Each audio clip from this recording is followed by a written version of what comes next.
हरे कृष्ण कृष्ण कृष्ण हरे हरे, हरे राम राम राम हरे हरे। नमस्कार बंधुरा, आशा करছি সবাই খুব ভালো আছেন ও সুস্থ আছেন। আমি রিমা আজকে আবার একটি নতুন পর্ব নিয়ে আপনাদের কাছে হাজির হলাম।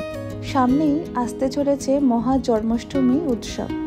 হিন্দুদের 12 মাসে 13 পার্বণ, এর মধ্যে জন্মাষ্টমী অত্যন্ত গুরুত্বপূর্ণ একটি উৎসব। শ্রীকৃষ্ণের জন্মতিথিতেই দেশ জুড়ে পালিত হয় জন্মাষ্টমী। বাসুদেব ও দেবকীর অষ্টম সন্তান এবং শ্রী বিষ্ণুর অষ্টম অবতার শ্রীকৃষ্ণ কংসের কারাগৃহে জন্ম হয়। ভাদ্রপদ মাসে কৃষ্ণপক্ষে অষ্টমী তিথিতে ও রোহিণী নক্ষত্রে শ্রীকৃষ্ণের জন্মগ্রহণ করেছিলেন। প্রতি বছর এই তিথিতে শ্রীকৃষ্ণের ছোটবেলার রূপ ননীগোপালের পুজো করা হয়ে থাকে। জন্মাষ্টমীর অপর নাম কৃষ্ণাষ্টমী, গোকুলাষ্টমী, অষ্টমী রোহিণী এবং শ্রীকৃষ্ণ জয়ন্তী হিসেবেও পরিচিত। এবার চলুন দেখে নেওয়া যাক আজকের পর্বে কি কি থাকছে। 2024 সালে জন্মাষ্টমী কবে পড়েছে, অষ্টমী তিথি শুরু ও শেষ কখন হচ্ছে, তার সাথে আমরা জানব নিশীথকালীন পুজোর সময়সূচি এবং পালনের সময়।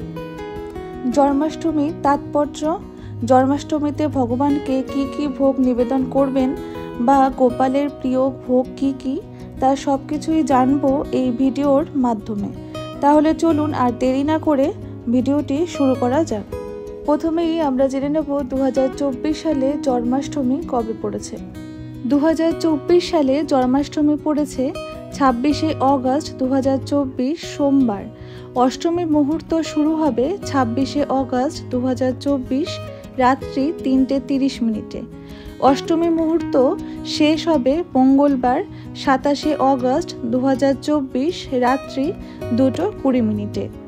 নিশীথকালীন পুজোর সময়সূচি রাত্রি 12টা 1 মিনিট থেকে রাত্রি 12টা 45 মিনিট পর্যন্ত। এবার আমরা জেনে নেব জন্মাষ্টমীর তিথি।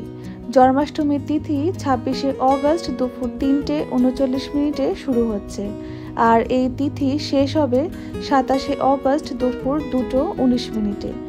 রোহিণী নক্ষত্র 26শে অগস্ট দুপুর 3:55 মিনিটে শুরু হবে, আর 27শে অগস্ট দুপুর 3:38 মিনিটে শেষ হবে। এরপর জেনে নিন জন্মাষ্টমীর তাৎপর্য। শ্রীকৃষ্ণের ভক্তরা, বৈষ্ণব সম্প্রদায় এবং ইস্কন অনুগামীরা খুবই জাঁকজমকপূর্ণভাবে জন্মাষ্টমী পালন করে থাকেন, আর এই দিনটিতে 56 ভোগ গোপালকে নিবেদন করা হয়। মনে করা হয় যে গোপালকে যদি তুষ্ট করা যায় তাহলে সকল ভক্তদের তিনি মনস্কামনা পূরণ করবেন এবং ধনলাভ করার সম্ভব হবে। জন্মাষ্টমীর দিন ধনলাভ করার জন্য রাধাকৃষ্ণের মূর্তিতে হলুদ মালা দিয়ে পূজা অর্চনা করার কথা হিন্দু পুরাণে রয়েছে। এমন অনেক মহিলা আছেন যারা শ্রীকৃষ্ণের মতো দুষ্টু, মিষ্টি, চঞ্চল একটি পুত্র সন্তান কামনার জন্য জন্মাষ্টমীর ব্রত পালন করেন। এমন বিশ্বাস অনেক দিন আগে থেকেই চলে আসছে, যার ফলে অনেকেই এই ব্রত পালন করার পর পুত্র সন্তানের জননীয় হয়েছেন। আর এমনভাবেই অনেক বাড়িতে জন্মাষ্টমী উৎসব শুরু হয়েছে। তার সাথে সাথে সংসারে উন্নতি, ধনলাভ, সমস্ত কাজে উন্নতি হওয়া, এইসব তো রয়েইছে। এবার চলুন জেনে নেওয়া যাক অষ্টমীর ভোগ বা গোপালের প্রিয় ভোগ কি কি। জন্মাষ্টমী উৎসবে নিষ্ঠা ভরে সব নিয়মকানুন পালন করলে শ্রীকৃষ্ণ তুষ্ট হন। নন্দগোপালকে সকলের বাড়ির আদরের ছোট শিশুর মতো মনে করেন সকলে, তাই ভালোবেসে তাকে একাধিক ভোগ উৎসর্গ করে থাকেন সবাই। তবে তার মধ্যে জন্মাষ্টমীর সঙ্গে জড়িয়ে রয়েছে কিছু প্রচলিত ভোগ। নন্দীগোপালের সবচেয়ে প্রিয় হলো মাখন মিছরি, তালের বড়া ও তালের ক্ষীর। এছাড়াও রয়েছে চালের পায়েস, মালপোয়া, মোহনভোগ, নারকেল নাড়ু, লুচি, সুজি, বাসন্তী পোলাও, মিষ্টি ইত্যাদি। নন্দীগোপালের এগুলি খুবই প্রিয়। জন্মাষ্টমীর ভোগের মধ্যে 56 ভোগ অত্যন্ত গুরুত্বপূর্ণ। এই 56 রকমের নৈবেদ্যের সঙ্গে জড়িয়ে আছে নানা পৌরাণিক কাহিনী। নিয়ম অনুসারে 56 ভোগে থাকে 16 ধরনের জলখাবার, 20টি মিষ্টি এবং 20 ধরনের শুকনো ফল, যার মধ্যে দুধের তৈরি খাবার সবার আগে পরিবেশন করতে হয়।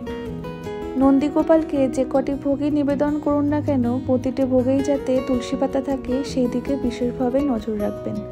সব সময় একটা কথা মনে রাখবেন, মনে যদি ভক্তি থাকে তাহলে আপনার সাধ্যমতো একটি তুলসী পাতাতেও শ্রীকৃষ্ণ সন্তুষ্ট হন। আজকের ভিডিওটি এই পর্যন্তই রাখছি। ভিডিওটি কেমন লাগলো কমেন্ট সেকশনে অবশ্যই জানাবেন।